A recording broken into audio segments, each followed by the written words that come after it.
Baik, kita mulai ya. Assalamualaikum warahmatullahi wabarakatuh. Waalaikumsalam warahmatullahi wabarakatuh. Waalaikumsalam warahmatullahi wabarakatuh. Baik, perkenalkan nama saya Rizky Nurul Nugraha. Saya adalah dosen kalian untuk mata kuliah Perencanaan dan Pengelolaan Destinasi Pariwisata 1 pada semester ketiga. Perencanaan dan pengelolaan destinasi pariwisata ini dimaksudkan sebagai dasar kalian dalam melakukan perencanaan maupun pengelolaan untuk destinasi pariwisata yang ada di Indonesia, baik itu destinasi wisata alam, budaya maupun destinasi buatan. Dalam kegiatan pembelajarannya nanti tentunya akan dibagi menjadi beberapa ketentuan. Yang pertama, untuk ketentuan yang pertama tentunya nanti hasil pembelajaran dari mata kuliah ini. Yang pertama, kalian akan mampu melakukan pengumpulan, pengolahan dan analisis data primer dan sekunder bagi objek wisata alam dan buatan di Indonesia. Yang kedua, kalian mampu memahami bagaimana mengupdate data secara sistematik dan membuat laporan penelitian dan penulisan jurnal. Yang ketiga, menguasai pengolahan dan analisis data kuantitatif dengan bantuan aplikasi komputer. Yang keempat, kalian mampu mengaplikasikan teknologi informasi untuk analisis dan interpretasi serta penarikan kesimpulan. Yang kelima, menguasai metode penelitian khususnya untuk bidang pariwisata. Yang keenam, mampu mengorganisir kegiatan penelitian serta menyusun laporan penelitian yang dapat dipertanggungjawabkan secara moral dan kaidah akademis. Yang ketujuh, mampu membuat rancangan produk wisata yang sesuai dengan karakteristik pasar dengan mengedepankan kearifan lokal.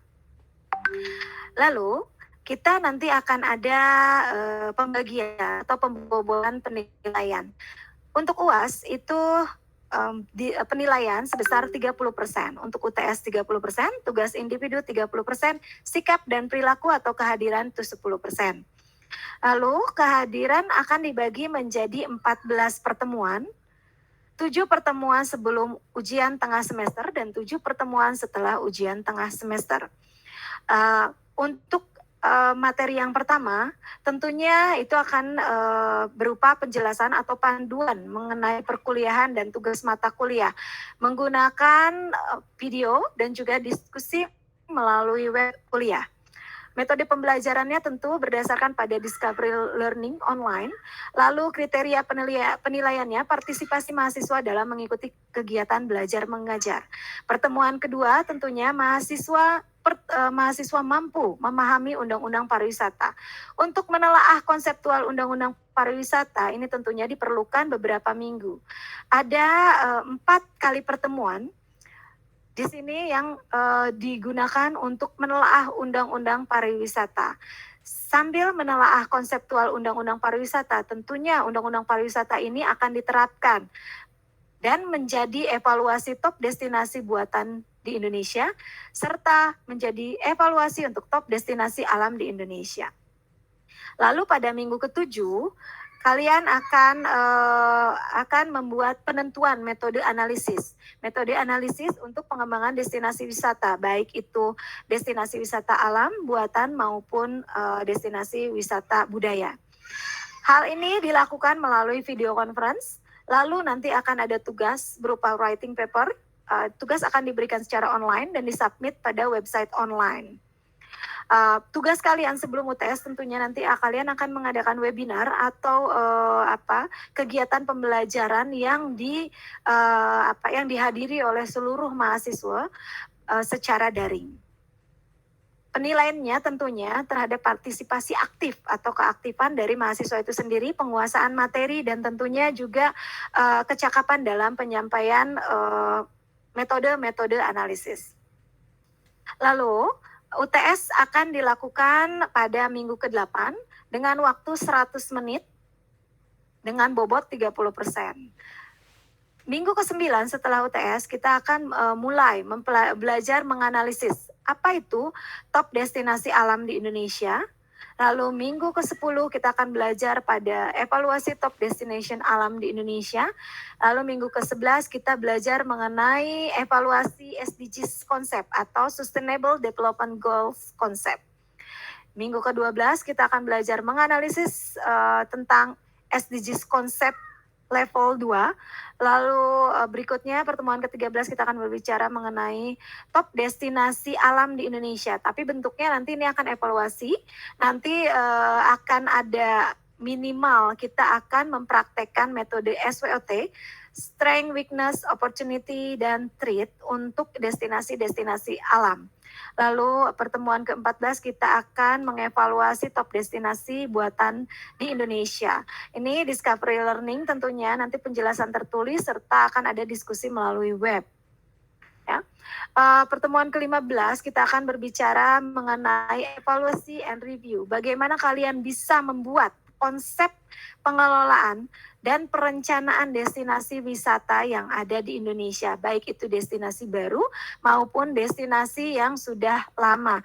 Tapi destinasi baru dan sudah lama ini tentunya harus mengikuti tren atau prospek dari pasar destinasi itu sendiri.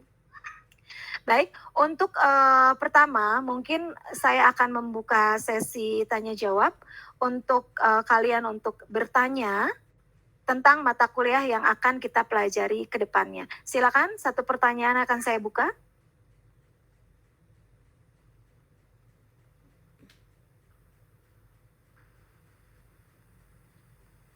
Silakan. Ada yang ingin bertanya? Silakan Saudari Tiara, Saudari Melina untuk bertanya tentang mata kuliah yang akan kita pelajari, agar kalian lebih clear nanti pada saat kalian melakukan pembelajaran. Silakan. Baik, mungkin kita akan mulai dengan apa itu perencanaan dan apa bedanya perencanaan dan pengelolaan. Ada yang sudah tahu apa itu perencanaan dan pengelolaan? Apa itu Mei? Silakan Saudari Meiliana. Apa itu perencanaan? Perencanaan itu tidak apa-apa kalau belum tahu, silakan. Ibu, kalau menurut saya perencanaan itu proses penentuan kegiatan yang akan dilakukan. Baik. Sedangkan kalau pengelolaan itu ketika kita sudah menentukan kegiatan apa yang akan kita lakukan dan mengeksekusinya. Baik, terima kasih Mei. Silakan Saudara Thomas Georgi, apa yang kamu ketahui tentang perencanaan? Apa sih bedanya perencanaan dan pengelolaan? Apaan ya Bu ya? Karena Tahu, Bu. kalian sudah semester 3, seharusnya kalian sudah bisa menjawab. Silakan Saudari Maya Amelia, apa itu perbedaan perencanaan dan pengelolaan? Kalau menurut saya perencanaan itu kayak menentukan strategi dari rencana suatu tujuan yang ingin dilakukan. Kalau pengelolaan itu melakukan kegiatannya secara langsung, baik menentukan keuntungan atau kerugian. Baik. Terima kasih Maya. Oke, baik, terima kasih, jawaban kalian itu sudah cukup baik. Untuk perencanaan, memang perencanaan, apabila kita berbicara tentang perencanaan itu kita berbicara tentang rencana. Rencana ini seputar apa yang akan dilakukan, metode apa yang akan dilakukan, pasar mana yang akan diraih, produk apa yang akan dibuat, dan tentukan produk dengan pasar itu harus dimatchingkan. Sementara kalau kita berbicara mengenai pengelolaan, tentunya objek wisata ini sudah ada dan sudah terkelola dengan baik, ya terkelola dengan baik maupun tidak baik, tapi ini memang sudah dijalankan. Nah, hal-hal seperti ini memang perlu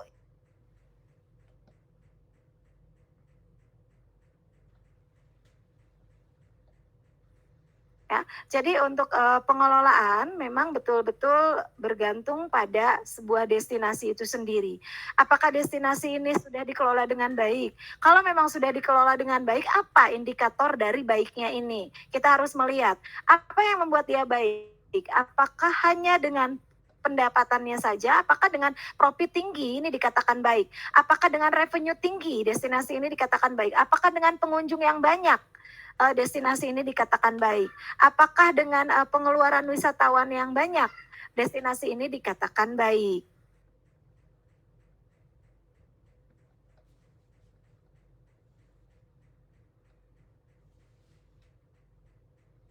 Ya, jadi hal-hal tersebut memang perlu kalian dalami.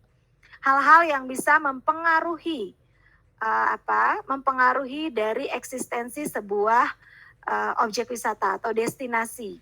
Ya, katakan dalam sebuah destinasi itu pengunjungnya banyak. Tapi apakah pengunjung banyak itu akan menjamin keuntungan atau profit dari sebuah destinasi wisata itu tinggi? Ternyata pengunjung banyak, revenue tinggi, tapi profit ternyata kecil. Banyak loss-nya, banyak kehilangannya. Nah, itu dievaluasi. Apa yang membuat hal itu kehilangan? Apa yang membuat revenue besar tapi ada profit kecil? Katakanlah untuk destinasi wisata kita katakan hotel komersil atau hotel bisnis dan hotel resort. Ini juga beda. Profit hotel bisnis itu ada minimal 40% dari revenue, sementara profit untuk hotel resort itu 35% dari revenue. Nah, itu kita harus lihat. Kalau revenue-nya 2 miliar misalnya, berarti minimal profitnya itu dia harus 800 juta untuk yang hotel bisnis. Tapi untuk yang hotel resort itu 35% gitu. Nah, hal-hal ini harus kita lihat. Jangan sampai pengunjung banyak, profit sedikit. Nah, ini ada masalah di sini.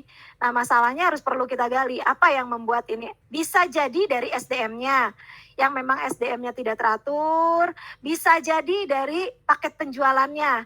Dia menjual paket premium dengan harga standar, misalnya. Bisa jadi banyak kehilangan karena tidak terkontrol tuh inventorinya, makanan dan lain sebagainya, sehingga cost itu lebih tinggi, ya.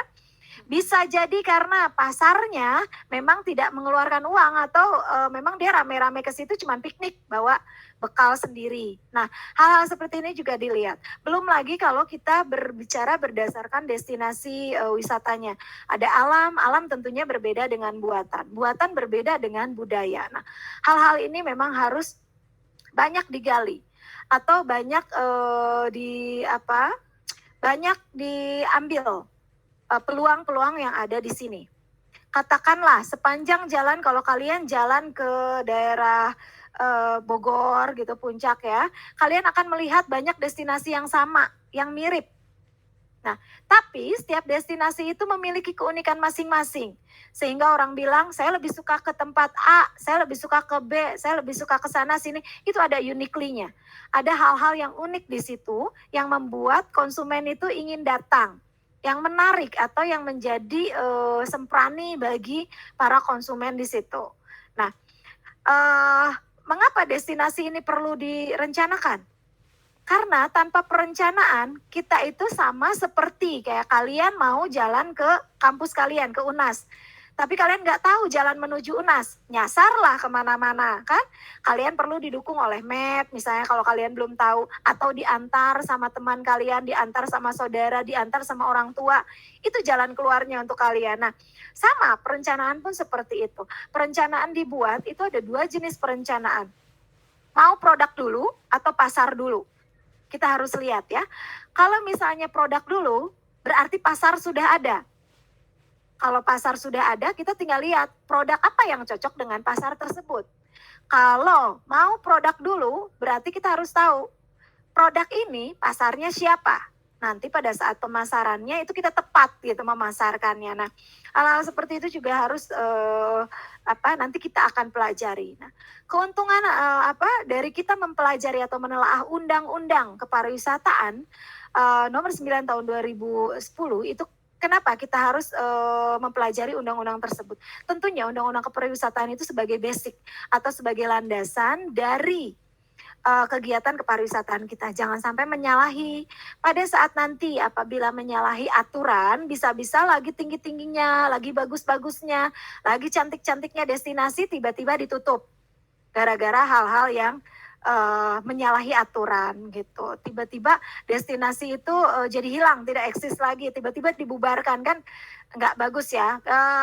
Belum lagi kalau misalnya seperti kalian mau buat waterboom misalnya di atas pegunungan, tapi di atas pegunungan itu kalian mengeksploitasi air yang ada di pegunungan, tentunya kan pemerintah itu tidak mengizinkan. Nah, ketahuanlah kalian mengambil atau mengeksploitasi sumber air dari pegunungan. Nah, kalian bisa di-close itu destinasi wisatanya, dan nanti kan itu kerugian juga buat destinasi wisata. Itu kenapa kita perlu merencanakan. Pada saat sudah direncanakan, lalu destinasi itu launching atau destinasi itu berjalan. Nah, kemudian setelah destinasi berjalan tentunya diperlukan pengelolaan. Pengelolaannya juga harus berdasarkan pada undang-undang atau berlandaskan pada undang-undang. Semuanya ada tertuang di undang-undang kepariwisataan itu, ya. Jadi untuk perencanaan dan pengelolaan pariwisata itu mencakup kegiatan yang sedemikian rupa yang memang kita ada 3 tahapan. Yang pertama tentunya kita memahami, yang kedua kita mampu mengaplikasikan, yang ketiga tentunya kita harus bisa merancang atau membuat. Jadi nanti kita akan mencoba menelaah undang-undang, konsep SDGs dan lain sebagainya. Lalu nanti kita akan implementasikan sebuah konsep pada objek wisata yang sudah ada. Lalu kemudian nanti terakhir kita akan membuat satu konsep rancangan sendiri untuk objek wisata yang baru, yang nanti akan bisa dipublish atau yang bisa dibuat mengikuti tren dan perkembangan zaman saat ini. Misalnya katakan saat ini sudah musimnya yang namanya digital, era digital. Orang-orang semua pemasaran by digital, by sosial media gitu kan. Kita bisa menggunakan konsep pemasaran POSE, POSE, paid media, on media, sosial media, endorse gitu ya. Sementara untuk marketing untuk penjualannya kita bisa menggunakan BAS ya. BAS itu branding, kita branding tuh destinasi wisatanya. Advertising, bagaimana cara periklanannya, apakah berbayar atau tidak, atau menggunakan konten yang formal, atau seperti apa pemilihan konten dan lain sebagainya. Lalu selling, bagaimana penjualannya. Percuma kalau misalnya branding sudah ada tapi penjualannya lemah. Nah, itu juga kan perlu dievaluasi kembali. Nah, untuk lebih dalamnya nanti kita akan bertemu pada pertemuan kedua. Kita akan menelaah apa itu undang-undang kepariwisataan mulai dari pasal pertama hingga pasal terakhir. Kita akan menelaah dan 4 minggu ke depan kita akan menelaah khusus untuk undang-undang kepariwisataan. Baik, untuk pertemuan kita saat ini saya cukupkan sampai di sini. Kalau ada pertanyaan nanti kalian bisa chat pribadi, karena nanti maksudnya chat melalui web kuliah maupun WhatsApp grup ya. Jadi setiap saat kalian bisa mengajukan pertanyaan, tapi tetap jaga sopan santun kalian ya. Lalu tetap kalian jaga keramahan, karena kita itu dunia pariwisata itu adalah dunia hospitality yang betul-betul perlu keramah tamahan dan memang perlu kesopan santunan. Nah, hal-hal ini juga harus dijunjung tinggi sebagai warga negara Indonesia yang berintegritas. Tolong kejujuran itu diutamakan. Jadi dalam tugas saya minta jujur. Kalau kalian tidak terlalu mampu mengerjakan tugas-tugas dari saya, itu tidak ada masalah. Yang penting kalian belajar, yang penting kalian mensubmit tugas-tugas kalian. Masalah kurang atau kalian menambah pemahaman kalian, itu tugas saya. Karena tugas saya yang membenahi untuk kesalahan-kesalahan kalian ya. Baik, untuk pertemuan kali ini saya akhiri. Nanti kita akan berdiskusi melalui web maupun melalui WA group. Saya akhiri sampai di sini. Wassalamualaikum warahmatullahi wabarakatuh. Waalaikumsalam warahmatullahi wabarakatuh. Waalaikumsalam warahmatullahi wabarakatuh. Terima kasih Bu Rizky.